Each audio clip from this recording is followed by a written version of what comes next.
సేవ చేసేందుకే రాజకీయాల్లోకి వచ్చానని, సమస్య వస్తే ప్రజలు ఎప్పుడూ తమ ఇంటి వద్దకు రావచ్చని, ఎప్పుడూ ఇంటి తలుపులు తెరిచే ఉంటాయని కోవూరు ఎమ్మెల్యే వేమిరెడ్డి ప్రశాంత్ రెడ్డి అన్నారు.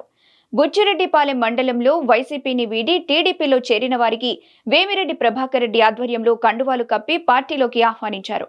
వైసీపీ ప్రభుత్వంలో అరాచకాలు, అవినీతి తాళలేక ప్రతి ఒక్కరూ స్వచ్ఛందంగా టీడీపీలో చేరుతున్నారని ప్రశాంతి తెలిపారు. ఎన్నికలకు ముందు అవినీతి రహిత, వివాదరహిత కోవూరు నియోజకవర్గంగా తీర్చిదిద్దుతానని మాట ఇచ్చాను. దానికి ఎల్లవేళలా కట్టుబడి ఉంటానని, ఆ దిశగానే అడుగులు వేస్తున్నానని అన్నారు. అనంతరం ఎంపీ వేమిరెడ్డి ప్రభాకర్ రెడ్డి మాట్లాడుతూ, కూటమి ప్రభుత్వం ఇచ్చిన ప్రతి హామీని అమలు పరుస్తుందన్నారు. సూపర్ 6 పథకాల అమలుకు కొంత సమయం పడుతుంది తప్ప ప్రతి ఒక్క హామీ నెరవేర్చే దిశగా అడుగులు పడుతున్నాయని అన్నారు. చంద్రబాబు నాయుడు గారు మనకి రాబోయే రోజుల్లో సూపర్ 6 పథకాల్లో ఆల్రెడీ మనకి గ్యాస్ సిలిండర్ ఇవ్వడం జరిగింది. అదే విధంగా రేపు రాబోయే రోజుల్లో జూన్ కల్లా తల్లికి వందనం పథకం అది కూడా చేయబోతున్నాము. మనము ఏదైతే కోరుకొని చంద్రబాబు నాయుడు గారిని ముఖ్యమంత్రిగా చేస్తున్నామో సంక్షేమము, అభివృద్ధి సమపాలనలో ఇవ్వగలరని చెప్పి ఆయన దానికి సిద్ధపడి ఉన్నారు. ప్రజల మనసులో ఏముందో చూసి ప్రతి ఒక్కరికి కూడా చేస్తారు. ఎందుకంటే గత ప్రభుత్వంలో ఖాళీ ఖజానా ఇచ్చేసిపోయారు మనకి. ఇవన్నీ కూడా చక్క పెట్టుకుంటూ ప్లాన్ చేసుకుంటూ ఒక్కొక్క పథకం వారికి ఇస్తారని చెప్పి మీకందరికీ కూడా ఇందుమూలంగా నేను తెలియజేసుకుంటున్నాను.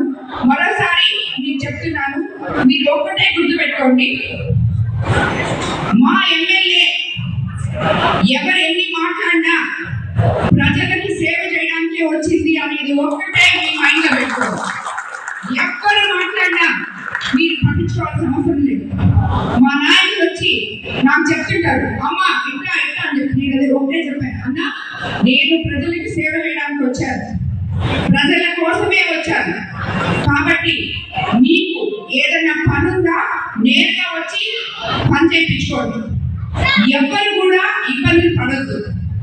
ఇవన్నీ తట్టుకోలేక, మనమున్న ఐక్యమత్యత చూడలేక, అసలు మన పార్టీలో మనం ఎవరికి పదవులు ఇచ్చుకుంటే వీళ్ళకెందుకు, ఎవరు అడిగారండి ఇవన్నీ? ఇది మన పార్టీ, మనం అధికారంలోకి వచ్చాం, ఇది మన ఇష్టం.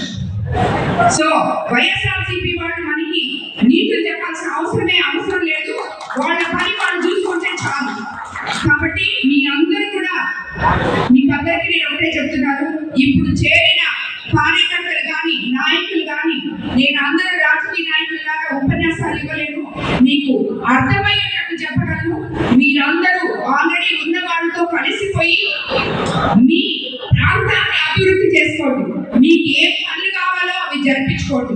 కాబట్టి ఈ కార్యక్రమంలో ఈ రోజు తిరిగి 9 నెలల తర్వాత మళ్ళీ చేరికలు జరిగి ఇటువంటి మల్లారెడ్డి లాంటి పెద్దలందరూ తిరిగి తెలుగుదేశం పార్టీలోకి రావడం నిజంగా వాళ్ళందరికీ కూడా మరోసారి నమస్కరిస్తూ అందరికీ ధన్యవాదాలు తెలుపుతున్నాను.